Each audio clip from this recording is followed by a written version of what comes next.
Welcome to the I Hate Critics movie review podcast. I'm professional film critic Sean Patrick. With me is Jeff. Oh, hi. Jeff, where can people get your art? JeffLassiter.com is my website. Jeff Lassiter Pop Cult is my Instagram, and jefflassiter.bsky.social is my Blue Sky, which is where you should come because that's where I'm always posting my art now.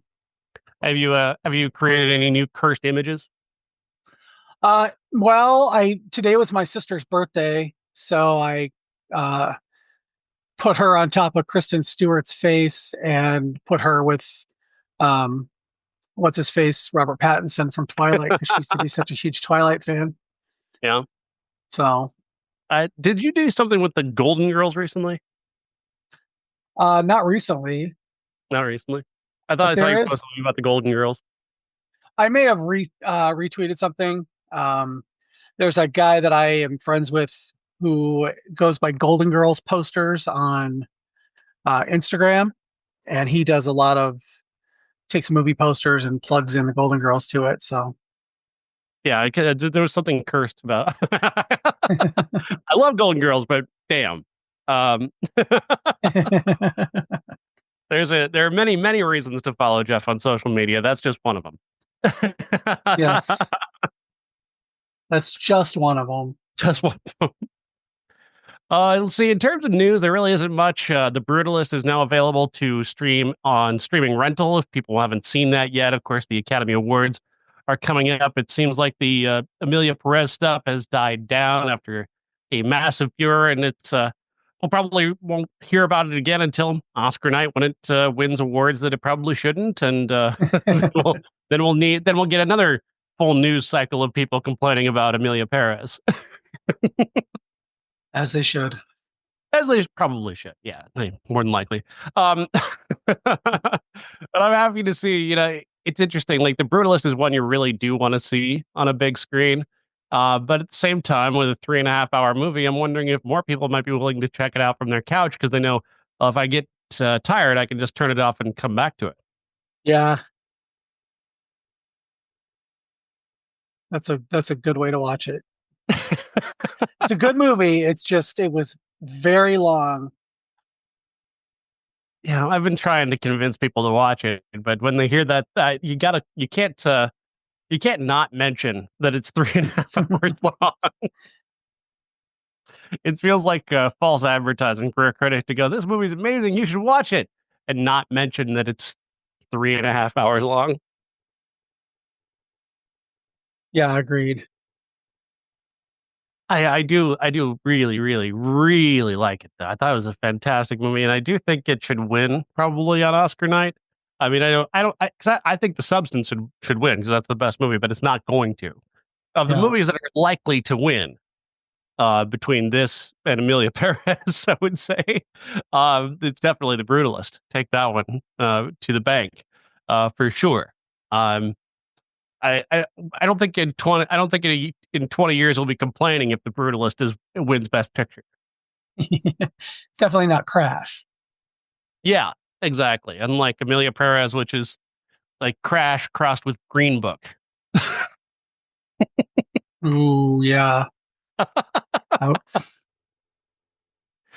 Yes, and yes, I know I gave it a positive review on the show. If you haven't been listening the past couple of weeks, we've talked about that, and there's a lot of mixed feelings about that. A lot of mixed feelings about that. So let's dig into this week's movie. Of course, there's plenty of them, and I'm going to start with one that I watched called Bridget Jones' Mad About the Boy, which debuted on Peacock last week. It's the fourth film in the Bridget Jones franchise, returning Renée Zellweger to the character of Bridget Jones, this time 5 years after the death of her husband, Daniel, played by, oh God, what's his name now? I just had it. Oh, fuck. What was his name? I have seen the first one. Yeah. Colin. No. Oh. I don't know. Yeah. Colin Firth. I don't know why that took so long. He hasn't done much lately, right? He's not been in a movie in a while. I know he's on a Peacock show apparently, but I've not seen it.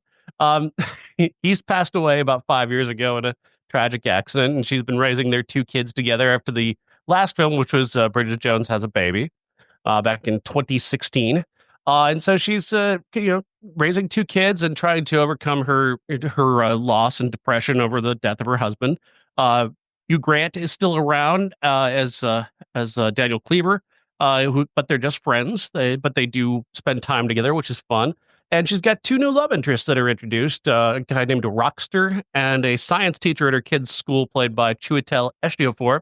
Rockster is a young kid, much younger than Bridget, which is part of his appeal and his excitement. Chiwetel Ejiofor's character is, of course, more closer to her age and is more obviously the kind of Darcy clone in many ways. But as much as that might sound derivative of the first film, I thought this movie was incredibly charming. The comfort with which Renée Zellweger plays the character of Bridget Jones is just it's just become remarkable. It's like watching a character play it's like she's played her on television for 25 years. Like she's always been there. And the charm and just the talent. I think for some reason, I always underestimate just how talented Renée Zellweger is. And then end up walking away going, gosh, that was amazing. Like what she did with Judy Garland. I totally didn't Yeah. expect what she did in Judy. And she absolutely crushed that. She absolutely deserved that Best Actress. Um, and now this time she just again just so comfortable and so prepared and just really just so remarkably charming that even the derivative elements of this, even the familiar elements of this, felt fresh and new just because she's so very, very good at performing the tropes that go with a Bridget Jones movie. I had a great time watching this. Hmm. That's I'm surprised because I'm not a fan of these movies. Mhm. Um, I'm not a like I've said this 100 times. I'm not a huge romantic comedy fan Mhm. unless they're splattered with gore like Hard Eyes. Um, Mhm. no, it's just that's just not my thing. So I never really got into those. I watched the first one when it first came out. And I was like, okay, this is fine, but I didn't feel the need to pursue it anywhere. So Mhm. I felt like the second and third films were kind of just kind of okay for the most part. I thought they'd kind of played out the premise a little bit. And that's really I kind of went into this one with an incredibly low bar for it to get over to be good. So that also probably helped. I'm probably not going to say this is like a best of the year movie, but for having extraordinarily low expectations for a fourth sequel in a franchise, it well exceeded my expectations. And like I said, I just had fun. This movie is a lot of fun. I really can't say much more about it than that. And of course, Hugh Grant continues to just be fucking Hugh Grant. The guy is amazing. There really just is nothing he can't do. And he just slips back into the role of Daniel Cleaver just with so much ease. One of his first scenes is just him being that character again, just with that same wit, that same charm, that same kind of flirtatiousness, and it's just like, oh my god, this guy is just he. There's just nothing he can't do. that's good. I'm glad you enjoyed it. All right, so we're gonna have some wildly different opinions on our next movie because it's called The Gorge, directed by Scott Derrickson, who is best known as a horror director, and of course the director of the better version of the Doctor Strange universe. Um, it tells the story of two assassins living on either side of a gorge that is filled with monsters.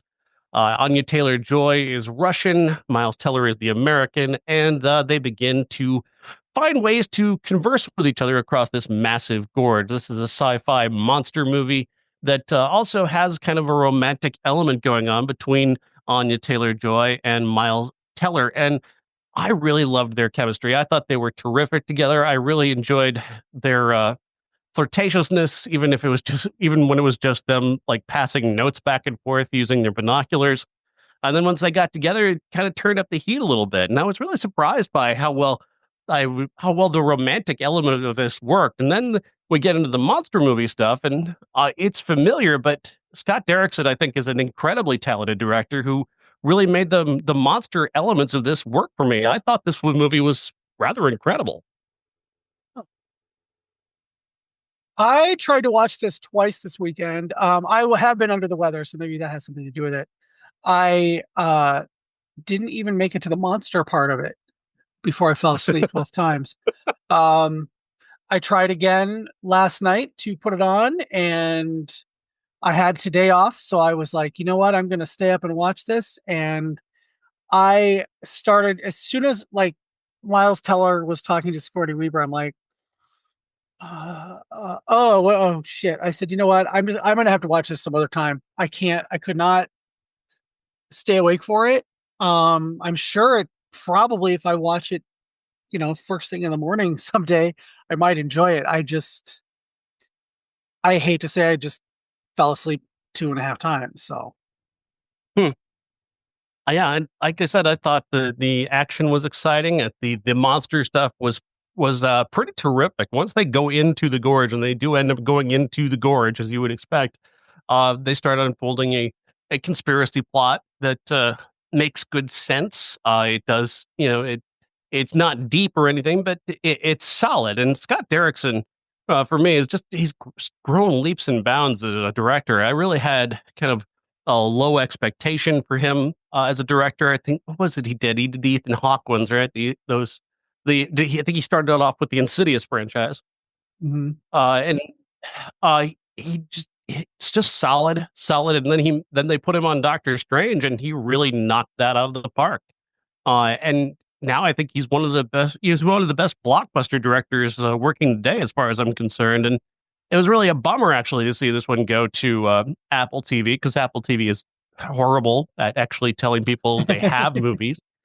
Um, That's true. I felt like I That's was true. the only person who knew this movie even existed over the weekend, just because I was putting it out there on Blue Sky and Twitter, and trying to get people to notice it. And of course, Apple is doing nothing to tell people that the movie exists. So, what are you going to do?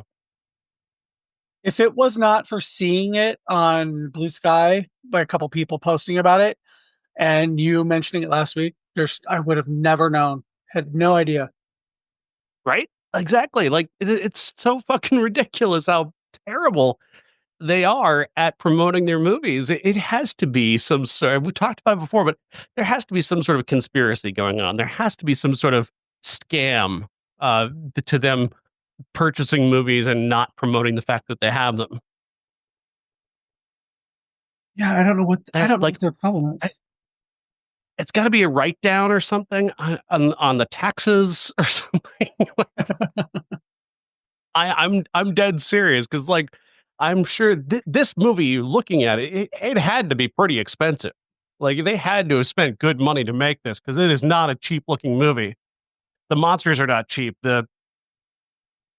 These two stars are not cheap. They're two, rising stars. I can't imagine. And Derrickson, of course, himself is a rising star director, coming off of like a big time success with his Doctor Strange movie. I can't figure out how they like this had to have been a 50-60 million dollar movie that they don't tell anybody that they have. And Yeah. it's also like, what even is their money making process? I mean, if they're giving everybody Apple TV with their iPhone, when are people when are people going to buy this? Or I don't know. It blows my mind just to try and figure out what the hell their business model is. Yeah, I don't get it either.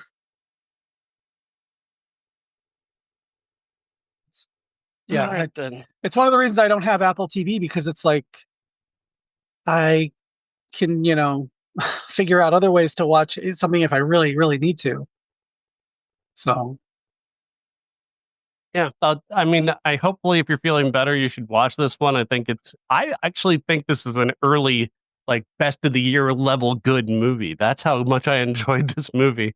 I thought this movie was one of the best movies I've seen so far this year, and I just had, again, and like much like the Bridget Jones movie, it's a great time. It's a lot of fun. And when we consider the next movie that we have to talk about, it's nice to have a little bit of fun, as opposed to something like Captain America: Brave New World. Um, Anthony Mackie taking up the role of the captain this time, continuing his role as Sam Wilson, but now he is Captain America, which apparently is something that happened on a TV show I've never seen. So That really helps sell that aspect of it.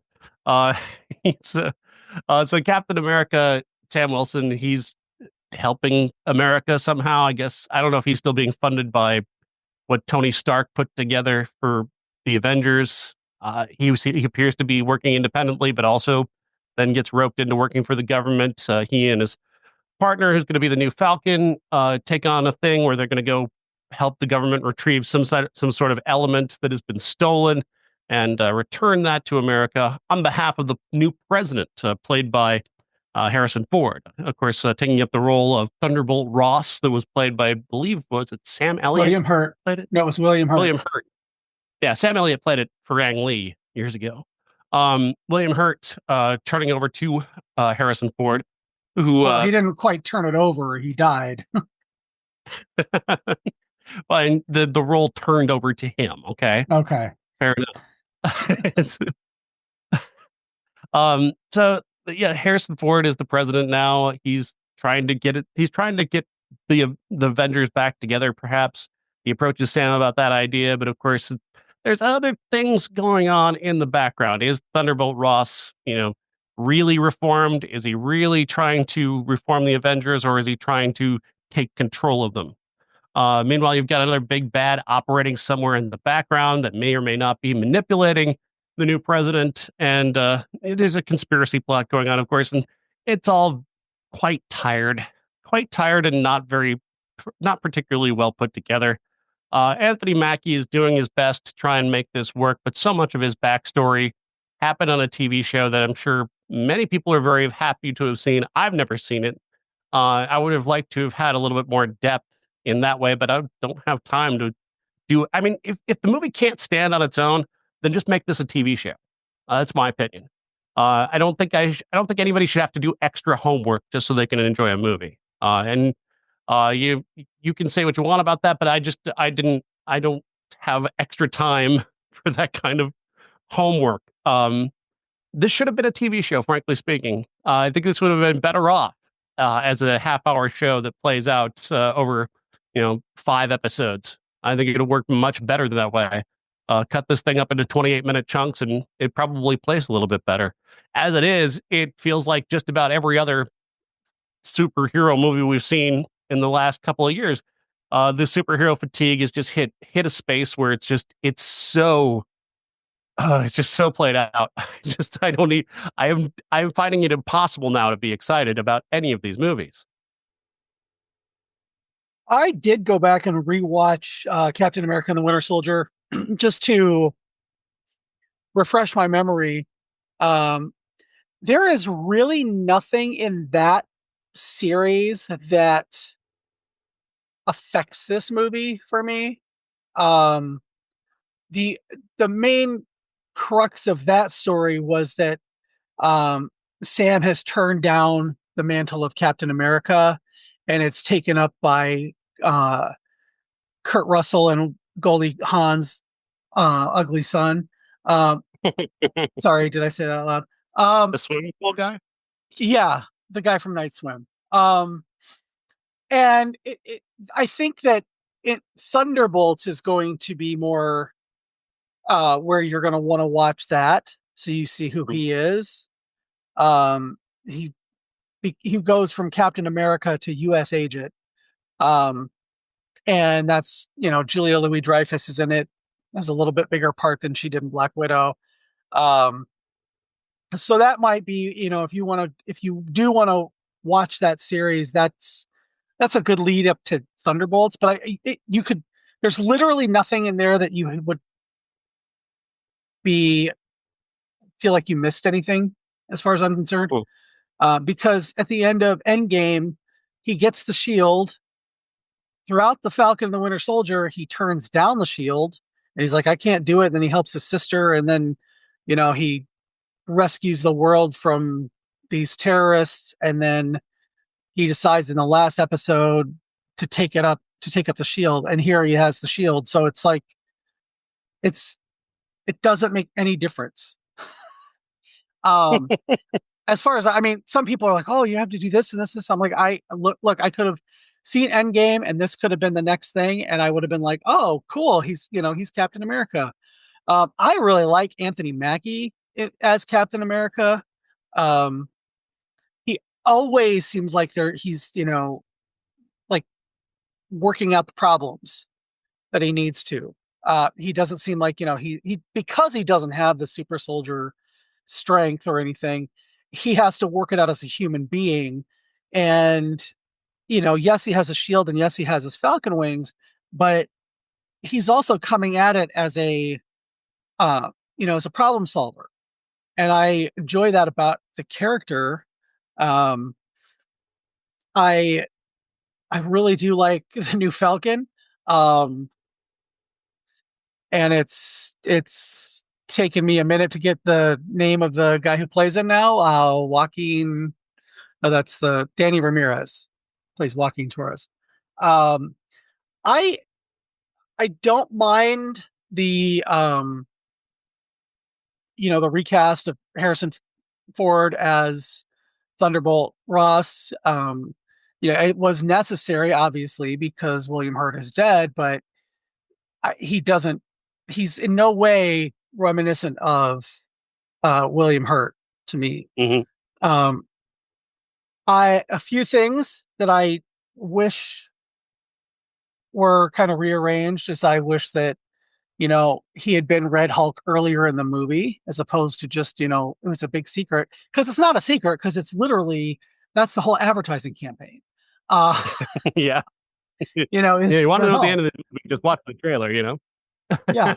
Um, there are a few little things that I quibbled with during the movie, but overall I enjoyed it. I thought that um, it's one of those series of movies within the Marvel movies that are a little more um, spy thriller centric, which is why I picked the classic I picked, which we could have, if I'd been on during Civil War, I think that would have been a really good, or The Winter Soldier, either one of those would have been a great classic for that too. But um, I like the cast very much. I like Zosha Roquemore. I'm glad that she was on the Mindy Project, and she was one of my favorite characters. So I'm glad she's doing some more stuff.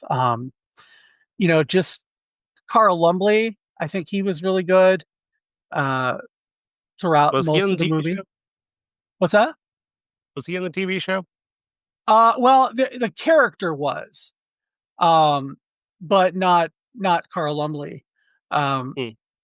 that's you get the Because that context. that whole introduction felt incredibly rushed, and I'm like, who is this guy, and why is he important? And all of a sudden, he was like Captain America after Chris Evans was Captain America. And I'm like, wait, what? Well, no, Who? What? yeah, like in the 50s, and then I mean, they explained it as much as you really needed to know to get who the character was at the beginning of this movie. He had a little more of an arc in the series, but again, I don't think there's anything in the series that you absolutely had to watch all the I think episodes to get. I think in the movie, if you blink, you might miss the the introduction of exactly who he is, because it is moved past very quickly. Because I Well, mean, I mean, I didn't feel really any investment in that character other than what Anthony Mackie was investing in him, and which made him important. But he wasn't particularly important to me because I really had no context for who he was. I got a brief sense of his backstory, and then we're off to start the rest of the plot, and he becomes basically a plot point. yeah. Well, I mean, your mileage may vary, obviously. And like I said, I had just watched it, so I felt like they explained enough. Um, yeah, overall, I didn't hate this the way you seem to have. I mean, I um, hate it. It's just mediocre to me. It's just kind of there. It's just kind of it's fine. Like there's really, in terms of it, there's nothing really wrong with it. Like Anthony Mackie's good, and everybody's good. There's just nothing special about it. There's yeah, nothing that's out to make this any bigger, better, or more interesting than any of the other more recent superhero movies. And that on top of the fact that the trailer has the ending of the movie in it, and The whole red they're building like, the whole movie builds up to the Red Hulk thing, and it's like, well, we've already seen that, so where are Yeah. we going now? I On top of which, getting us there, I mean, the villain that they do have that's getting us there is this weak ass character. Just this totally whack character who just does not seem nearly as smart as the movie thinks he is, or threatening as the movie thinks he is. He doesn't get established incredibly well, and yeah, that was just. I mean, this is like I'm reminded of what like Christopher Eccleston's villain in the second Thor movie. Like it's just one of those villains that is just there to get you to where you to the big stuff. well, We need to get through this character to get to other things. you do realize that he is from the original Incredible Hulk. I'm aware, and Okay. it just doesn't. I don't. It just didn't. I don't remember that character from that movie. I didn't even think that movie was that good. So I mean, trying to recall from that movie is kind of a waste to me. Um, yeah. I On top of which, appreciated the there's so fact that much they talk. brought back the character and that, the trigger song for the sleeper agents was Mr. Blue because that was his name. I appreciated that. I'm meeting it where it's taking me. On top of which, there's so much talk about Bruce Banner, and yet we don't get to see the Incredible Hulk. He's nowhere near the story. Nor do we know where he is during this point. To me, it wasn't relevant. I guess I figured he's off doing Hulk things. About pretty regularly, and he wasn't, like Thunderbolt Ross was his kind of, you know, Yeah. foil. I mean, it seems kind of like that would be an aspect, at least, like we would have to be aware of, where he is in this, or where really any of the other heroes are in this. When we've got the president of the United States blowing up the White House, and we've only got one Avenger. Well, I see what you're saying. But I didn't even think about missing him.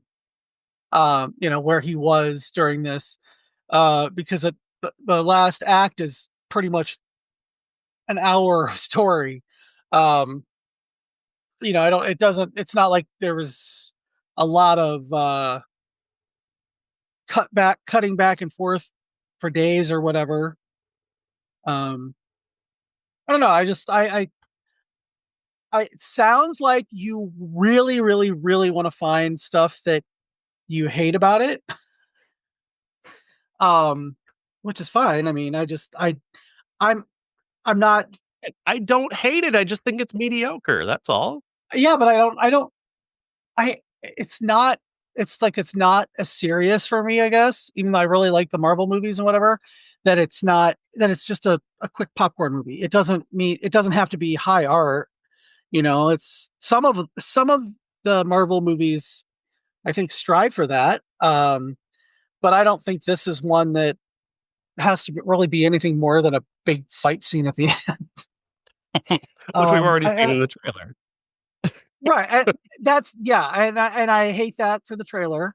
Um, but I again remember I think we talked about last week where you mentioned that they do the Celestial, and I hadn't even seen that commercial, so I didn't know. Mhm. Had I not heard that from you, I would have been kind of pleasantly surprised, But and if we're nitpicking, okay, so the Celestial, you're using that for adamantium, which is what Wolverine's skeleton is made out of. Why weren't there any of the Eternals in it, or any of? If we're I gonna mean, pick nits, that's a reasonable question. Yeah. that's. But I didn't. Again, it was fun. I didn't. I went and I sat down for almost 2 hours and enjoyed myself, and I wasn't pulling all those threads because I didn't. I guess I didn't want to. I guess I don't know. I just enjoyed And some of the performances and I think if the movie had been a little bit better, it would have had a little bit more, detail to it, a little bit more care. I think the things I'm pointing out are just kind of places where the movie just sort of lacked lacked care Yeah. in structure and putting it together. Like I said, I don't think this is a terrible movie. I don't hate this movie. It's just it's kind of I found it kind of mediocre for the best part, and I think it's fine. It's there, but it could have been special. That it feels more like this should have been just a TV show on Disney Plus. I get it. Unlike our classic this week, which is an absolute unbelievable all out classic. We're talking God, about I hate this movie so much. 3 days of I'm the just Con, kidding. starring Robert Redford and directed by Sidney Pollack, taking the story of a guy named Joe Turner who works at an agency that is a cover for a CIA outpost. But he's not a CIA agent. He's a guy who just reads books. But his job in reading books is far more than just reading books. He reads everything and looks for patterns and things that can be used in terms of spycraft and in terms of ideas about geopolitical situations. The thing that he's most recently figured out is potentially a way to destabilize a Middle Eastern government in order to steal their resources. And this particular theory turns out to be one that is actually being enacted by someone who sends killers to take him out and ends up taking out his entire outpost. He manages to escape just by pure luck and then uses his wits and his guts to just kind of narrowly avoid getting killed while he also figures out what is going on. This movie moves at an incredible pace. It is so smart. And Robert Redford, just that classic movie star, just holding you in Mhm. place with his charisma, with his charm, with his and just the believability of it, the grounding of it as a character. He's not a CIA agent. He's not a guy who's been trained to fight, but he's a guy who's spent his entire life training his mind to not necessarily be ready for this situation, but to at least have a fighting chance in it.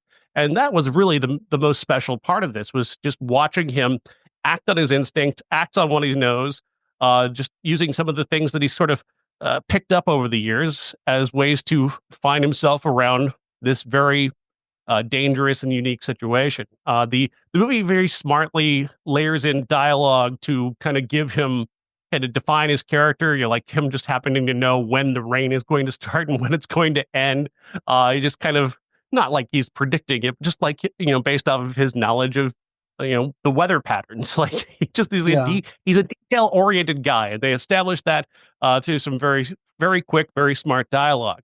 Uh, just so good. And then you've got Max von Sydow as the bad the sort of bad guy in this movie. We don't really know. He's kind of got multiple different motivations going on.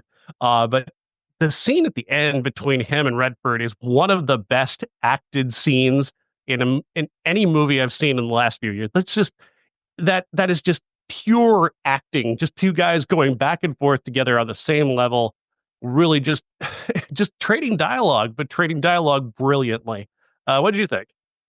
I really, really love this. I picked it because of, the Captain America series. A lot of the movies in it kind of go for this kind of feel. I don't think any of them really achieves it, with the exception of maybe The Winter Soldier. Um, but it's a movie I'd never seen until this week. And I have always struggled with why everybody thinks Robert Redford is just the be all and end all. And he's fine until this movie. And I'm like, okay, I get it.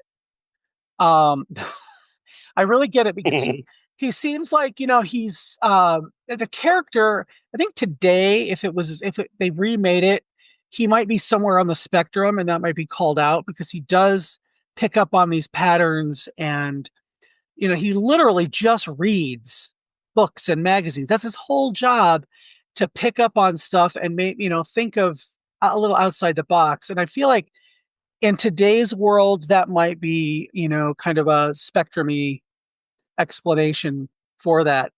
And he he plays it like I'm just this sad sack who just all I do is read. I'm not an agent or anything like that. Um, but then in the office at the beginning, I mean, the whole plot hinges on the beginning of the movie when everybody gets killed. That place is like laid out like kind of like an Austin Powers movie. um, with the spinning bookcase that has the recorder and the camera inside of it and all that. And, it's just it's a kind of a meat and potatoes CIA movie as opposed to a spy thriller where everyone's running around shooting each other. I mean, yeah, people do get shot in this movie, Mhm. um, and there is some of that skullduggery, but it's kind of like a thinking man's action movie for me. Absolutely. I Um, thought no, when I was writing about it, I thought about it kind of like you've got kind of the violent grittiness of a French Connection with a little bit of the Daniel Ellsworth whistleblower story, and then a bunch of like more modern sort of Hitchcock vibe.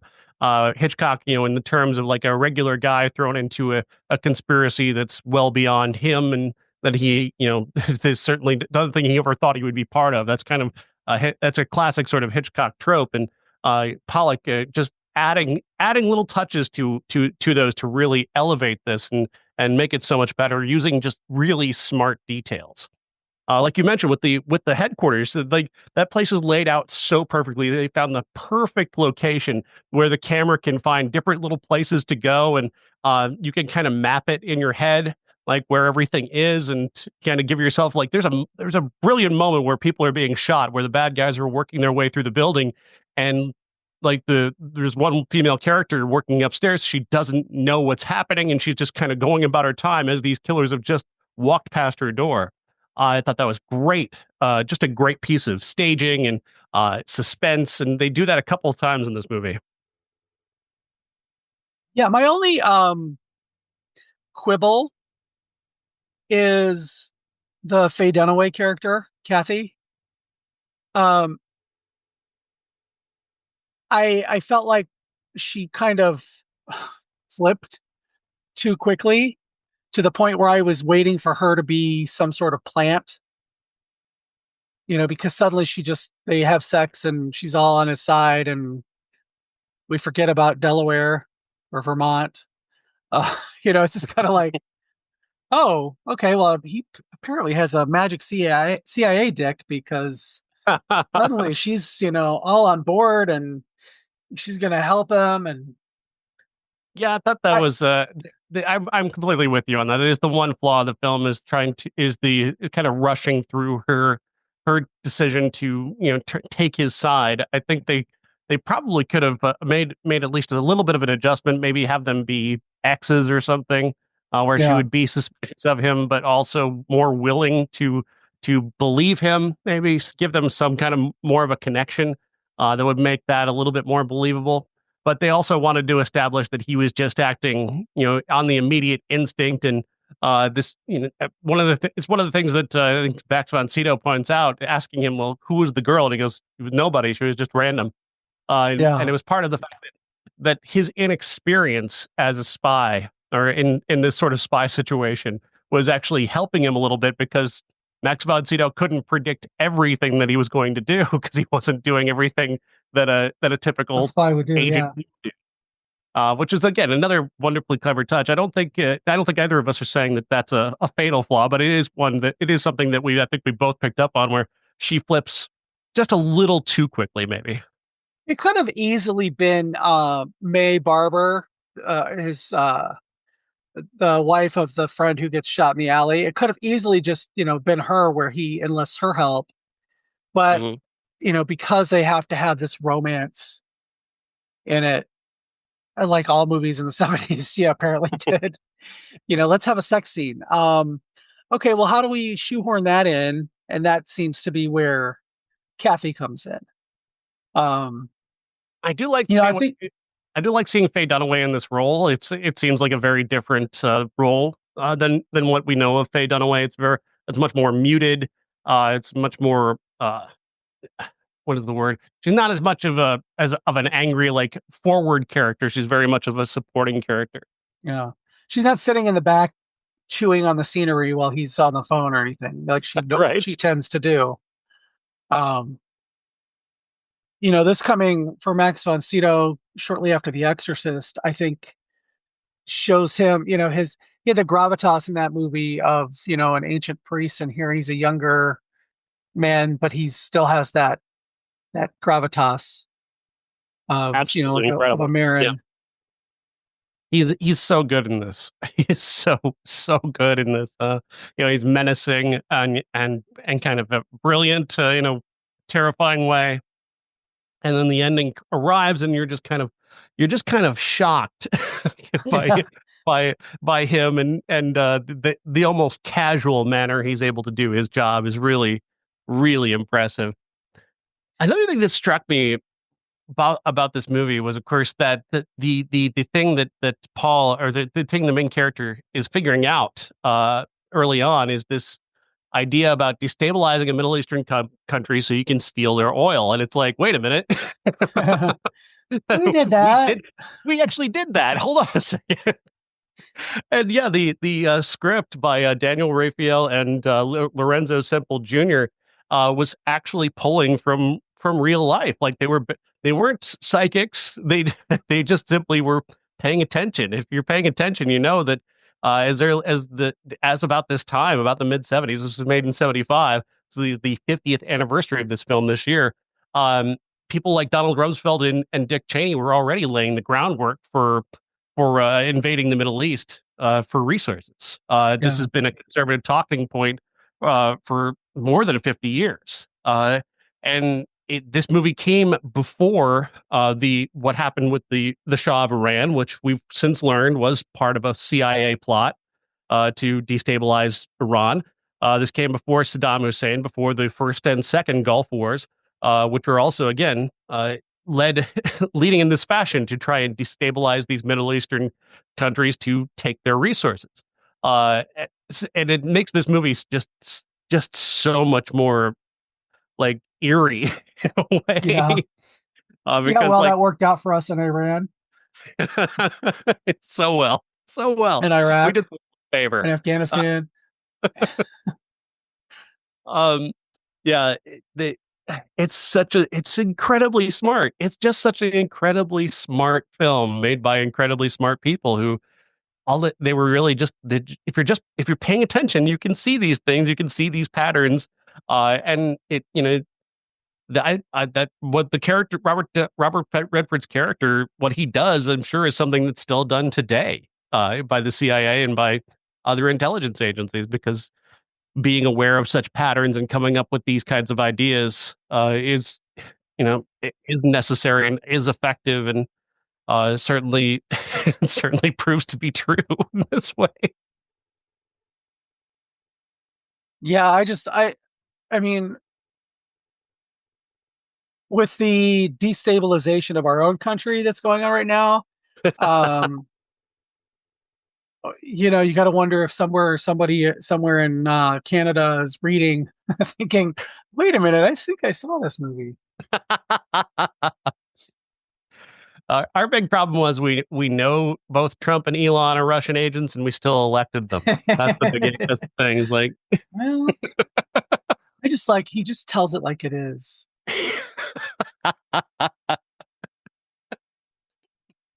Now, one thing that I did pick up on is um, that the plot of this seems like it was the elevator pitch for this seems like it was stolen by a certain John Grisham um, for the Pelican Brief, mhm. because I came up with this theory, and it's an interesting theory. I don't think anything of it, but it just it could be something, and then everybody gets killed because you came up with this theory, just like Julia Roberts did in the Pelican Brief. Yeah, it's definitely the same idea. No doubt about it. No doubt about it. But it's kind of like the song "Blurred Line" and the song what's going on with the Marvin Gaye song that Yeah. he kind of ripped off. Is more of an inspiration, like a vibe, as opposed to like a direct lift.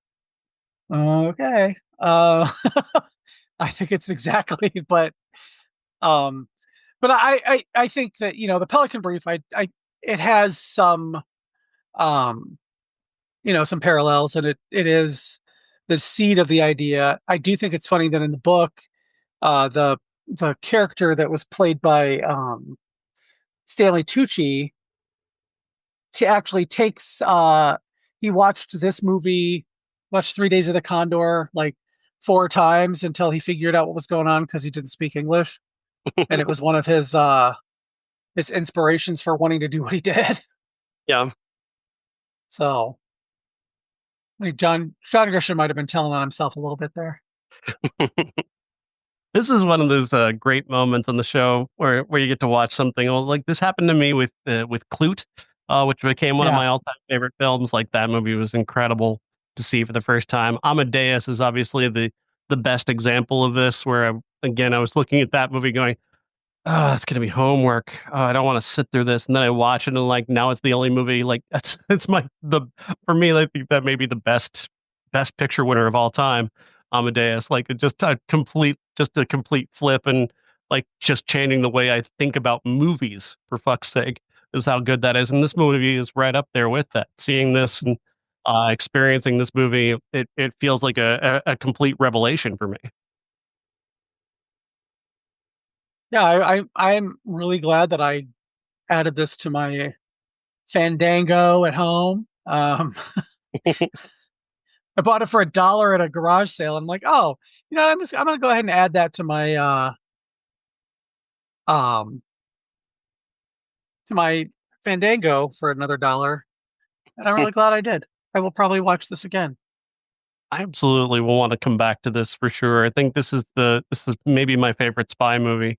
Certainly, it's one of the best movies of the 1970s for me. It's Yeah. right up there at the top of the best movies of the 70s. And there are a lot of really good movies of the 70s, but this one is just for being so prescient and so just smart and aware of the world.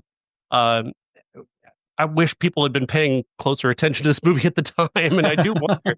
I honestly do wonder if like maybe the plans of the Rumsfeld and Cheney and Baker had been delayed by a few years simply by the existence of this movie. Like, because they were coming in, with Reagan in 1980, with these ideas about invading the Middle East, but like this movie was only 5 years before Reagan took office. Like, remember, we need to wait a couple more years before we do this. God, I almost missed those guys. At least their Machiavellian bullshit was behind the scenes. I mean, Yeah, right. they didn't put their foot right on our neck. They kind of snuck it up there. Exactly. Oh, good times. Oh, when people felt guilty about being corrupt. Well, when we had checks and balances, I think that's what you mean. Oh man, yeah, what a fantastic movie. Oh, you're welcome. All right, so I believe there's only one new movie this week in terms of theatrical releases. I believe it's just The Monkey. Yeah, which I'm really, really looking forward to. I've heard Um, nothing but incredible things so far. I'm I'm I'm optimistic. I gotta yeah, say, I'm not sure. I like the fact that I don't know what's gonna happen. I don't think the trailers really tell you anything, which is good. I prefer that. I prefer a trailer that doesn't give you everything. It has given us plenty of the gore and kind of a little bit of a layer of the story, but I genuinely have no idea where it's going. I um, I read the short story years and years and years ago, but apparently it takes the basis of it and then goes off in a bunch of different directions. Had a couple of friends who saw it last week at the Music Box in Chicago with Oz Perkins there. I was disappointed I didn't know. I would have taken my Legally Blonde poster and had him sign it. Um, but apparently it's amazing. And everybody I talked to who I said, don't spoil anything for me, just tell me yes or no. And my friend was like, I will be there opening day to see it again. That's how much I liked it. So That's good to hear. That's a good that's a good review. yeah. I'm hopeful. Like I said, I think I do like the what little I've seen. has been impressively gory, impressively Yeah, terrifying, and unpredictable. Each of the trailers seems to be pretty offer an unpredictable element at the very least. I have only watched one trailer. Um, that was not just the teaser where it was just the monkey, and then the monkey coming from Stephen King and Oz Perkins, and um, so I'm kind of like, not I'm not trying to know anything more than I need to going Mhm. into it. Um, I I'm kind of hoping that it's just goes off in a whole other crazy direction, like everybody seems to be saying it is. Yeah. It is one of the movies that I was looking forward to the most this year after Long Legs last year. So Yeah, and Long Legs was so good. It's such a great it's such a great hopeful indication that this could be quite good. He definitely it was a good demonstration of his talent as a director. yeah, yeah. Um, the fact that he just seems to like love what he's doing now to me makes it even more, you know, anticipatory for me. Mm. So I guess The Unbreakable Boy is also coming out this week, but I don't give a fuck about that. yeah, I'm not yeah. gonna I believe there's an Amazon movie called Old Guy that also might be coming out this weekend. I think that's going to be an Amazon movie, so that might be worth something. Christoph Waltz is the star of that one. Okay. But yeah, So we'll have to come up with an entire show to go with the monkey. Do you have any like? Do we want to watch Shakma? what? You've never seen the crazy baboon movie Shakma? No. Oh man, yeah, that's a classic animal horror movie. Well, I was thinking about today when I was looking at to see what was coming out, if it was more than just the monkey. Um, I was trying to think of a classic, and I so this is the monkey is from Skeleton Crew, the book, Mhm. and there are a few things that have been made into movies from that. The Mist being kind of the most popular standalone one. Um, then Mrs. Todd's Shortcut and The Raft, I think, are both from Creepshow 2.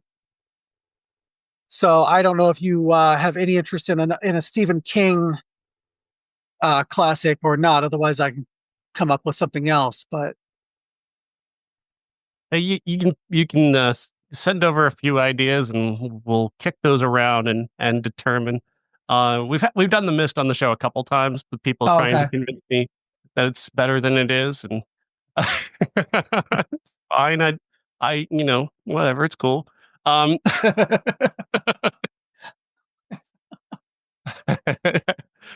so I don't know if necessarily I want to go through that one again, but yeah, I'd be interested in hearing other ideas for sure. And if you're interested in watching Shakma, I would absolutely watch Shakma again. yeah. I mean, is that streaming somewhere or is that? Oh, I'm sure it is. I watched it on a streaming service like a year and a half ago. Huh? It's from 1990, I believe, and yeah, Oh, with Christopher Adkins and Amanda Wyss. Huh? Yeah, it's a really yeah. surprisingly fun. We Surprisingly can fun. we can add that to it. All right. All right. We'll come up with a few more ideas. Hopefully, we'll have at least three movies to talk about next week. Jeff, thank you. Have a good night.